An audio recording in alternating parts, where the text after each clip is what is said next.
Nakakatuwa, no? Ang laki rin ang naitulong ni Meta sa kapaligiran natin. Lalo na tuwing umaga, wala ka na halos makita ang mga chismosa na nakatumpok dyan sa labas ng bahay nyo. Halos bihira na nga rin silang tumumpok dyan eh. Paano kasi?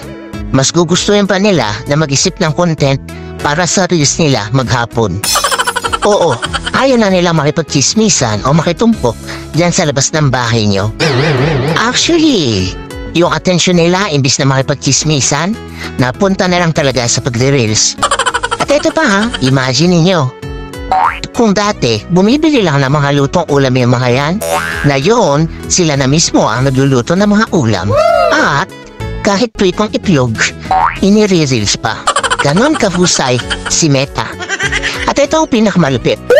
Kung yung dati yung asawa mo tinatalahan ka sa tuwing uuwi ka, ngayon, hindi mo na makausap. Kasi busy na sa pagla-live o hindi kaya busy sa panonood ng live. At ang mas matindi, hanggang madaling araw, nakikipag-engage siya lang siya dahil wala na siyang pakialam sa iyo. Ang husay ni Meta, no?